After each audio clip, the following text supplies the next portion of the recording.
Mshauri mwandamizi wa Iran amesema kuwa tangazo la kusitisha mapigano lililotolewa na Rais wa Marekani Donald Trump halina maana yoyote na linaonekana kuwa ni mbinu ya kuvuta muda ili kutekeleza shambulio la kushtukiza.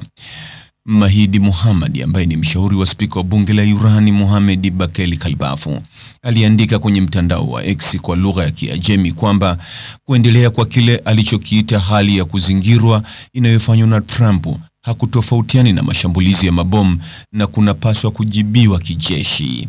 Aidha, aliongeza kuwa wakati umefika kwa Iran kuchukua hatua mapema.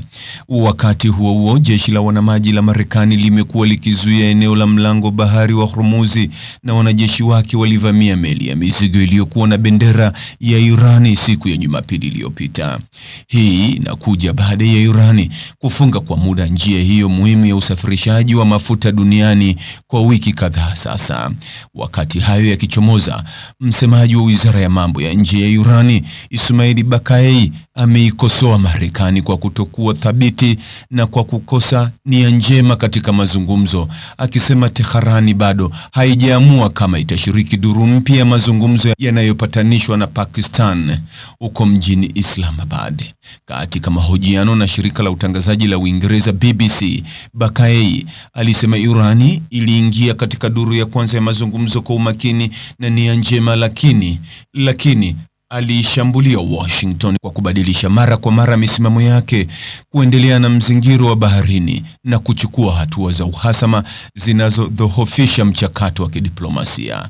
Alisema ujumbe wa Iran katika duru ya kwanza ya mazungumzo yaliyoandaliwa na Pakistan, Marekani ilikwenda Islamabad kwa nia njema na umakini, lakini unakuwa upande wa mazungumzo unaonyesha ukosefu wa umakini na ukosefu wa nia njema. Wanabadilisha msimamo wao mara kwa mara, alisema. Alitaja kubadilika kwa misimamo ya vitisho vya uhalifu wa kivita, akirejea mfululizo wa machapisho ya mitandao ya kijamii na mahojiano ya Rais wa Marekani Donald Trump katika siku za hivi karibuni, ambapo alitishia tena kuharibu kila kituo cha umeme na kila daraja iwapo Iran haitakubali kile alichokiita ofa ya Marekani ya makubaliano ya haki na yenye mantiki. Alipoulizwa kama Iran ilikubali kuhudhuria duru mpya ya mazungumzo huko Islamabad kisha ikabadilisha uamuzi, Baqai alisema, na hapa namnukuu, "Hatujawahi kusema tunaenda halafu tukavunja ahadi zetu kama ilivyo kawaida ya Marekani." Baqai pia alisisitiza kuwa mzingiro wa baharini wa Marekani dhidi ya bandari za Iran katika mlango wa bahari wa Hormuz, ambao aliuelezea kama kitendo cha uchokozi, bado unaendelea. Akirejea kukamatwa kwa meli ya Iran itwayo Touska na Marekani katika bahari ya Oman, Baqai alisema, na hapa namnukuu, "Hii si tabia ya nchi ambayo ina nia ya dhati katika mchakato wa diplomasia." Pia alikanusha tuhuma za Trump kwamba Iran ilikuwa inakiuka makubaliano ya kusitisha mapigano kwa kutofungua mlango wa Hormuz. Baqai alikumbusha kilichotokea baada ya waziri wa mambo ya nje wa Iran kuchapisha kwenye mitandao ya kijamii siku ya Ijumaa kwamba njia ya baharini ingefunguliwa kikamilifu katika njia zilizoteuliwa na Iran.